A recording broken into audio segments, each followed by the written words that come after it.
बिस्मिल्लाहिर्रहमानिर्रहीम। अस्सलामुअलैकुम वरहमतुल्लाहि वबरकातुहू। सल्लल्लाहु अला मुहम्मद व अला आलिहि व अस्हाबिहि व बारिक वसल्लम। लाखों करोड़ों दुरूदो सलाम हजूर सल्लल्लाहु अलैहि वसल्लम की बारगाह अक़दस पर और आपकी तमाम आल औलाद और असहाब पर। मोहतरम नाजरीन, दुरूदो सलाम का पढ़ना बहुत ही फजीलत का बायस है, लेकिन 7 ऐसी जगह हैं, मौक़ा हैं जहां पर दुरूद शरीफ पढ़ना मकरूह है और इसका जानना बहुत जरूरी है, क्योंकि लोग इजी लेते हैं कि चलते फिरते उठते बैठते आप जैसे चाहें, वुजू में हैं बगैर वुजू में हैं आप पढ़ सकते हैं, लेकिन एहतियात जरूरी है। इन चंद चीजों का जानना जरूरी है कि कहीं आप गुनाह तो नहीं कर रहे। सबसे पहली जगह जहां दुरूद पाक पढ़ना जो है वो मकरूह है, जमा के वक्त दुरूद शरीफ नहीं पढ़ सकते। दूसरे नंबर पर आप पेशाब पखाना करते वक्त या वॉशरूम में खामोशी से आप पढ़े या होठ हिलाकर पढ़े, वहां पर भी दुरूद पाक पढ़ना मकरूह है। तीसरे नंबर पर अपने तिजारत के माल को फरोग देने के लिए दुरूद पाक पढ़ना ये भी मना है।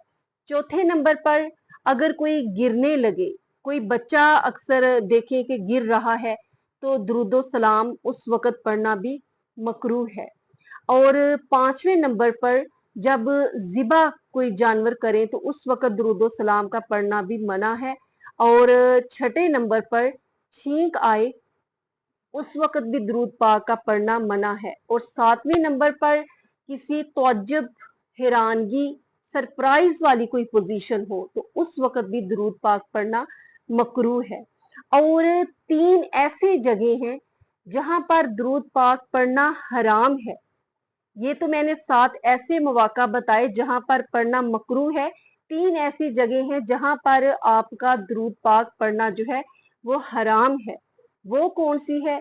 सबसे पहले तो वो दुकानदार, वो ताजर जो कि अपने माल की खूबी को बयान करने के लिए, उसकी तारीफ को बयान करने के लिए खरीदार के सामने दुरूद पढ़ता है, तो उस वक़्त उसका दुरूद पढ़ना जो है वो हराम है। दूसरा, अगर मजलिस में किसी बड़ी शख्सियत की एंट्री होने वाली है तो उसकी आमद के लिए दुरूद पाक पढ़ना जो है वो भी हराम है। तीसरे नंबर पर नमाज फर्ज के बाद तशहुद जो है, नमाज फर्ज में तशहुद के बाद जो दुरूदो सलाम पढ़ना जो है वो भी नाजायज है। उसके अलावा कुरान पाक में अगर आप कुरान पाक की तिलावत कर रहे हैं और उसमें हजूर सल्लल्लाहु अलैहि वसल्लम का नाम मुबारक आता है, वहां पर भी दुरूद पढ़ना ना पढ़ना जो है वो अफजल है, क्योंकि ताकि कुरान की जो रवानी है उसमें कोई रुकावट पैदा ना हो। तो इसलिए एहतियात करनी चाहिए कि अगर आप दुरूद सलाम पढ़ते हैं तो इन मौक़ा पर बिलखसूस आपने एहतियात करनी है।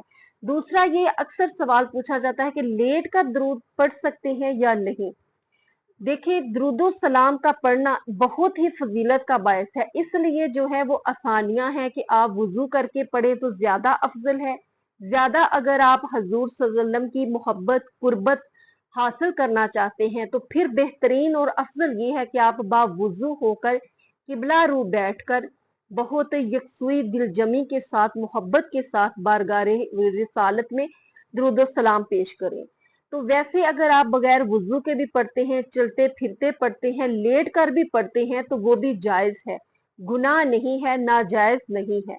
लेकिन लेटने का तरीका ये है कि टांगे फैलाकर ना लेटे, बिल्कुल सीधी रख के ना लेटे, टांगे जो है वो इकट्ठी करके सिमट कर रखें, तो इस हालत में पढ़ सकते हैं। और बाज कहते हैं कि कसरत से दुरूद पढ़ना क्या होता है, तो कसरत से जो दुरूद पढ़ना कहा जाता है वो कम अज कम इतनी दफा पढ़े कि 313 दफा दुरूद पढ़ना जो है उसको कसरत से दुरूद पढ़ना कहा जाता है। इसके अलावा आप जितना चाहें ज्यादा से ज्यादा पढ़ सकते हैं, लेकिन कम अज कम कसरत से पढ़ना जो है वो इतना होना चाहिए। अल्लाह रब्बुल इज्जत हमें अमल की तौफीक अता फरमाए। चैनल को जरूर सब्सक्राइब कीजिए। दुरूदो सलाम का ये मैसेज तमाम अपने फ्रेंड्स तक जरूर पहुंचाइए। अस्सलाम वालेकुम व रहमतुल्लाहि व बरकातुहू।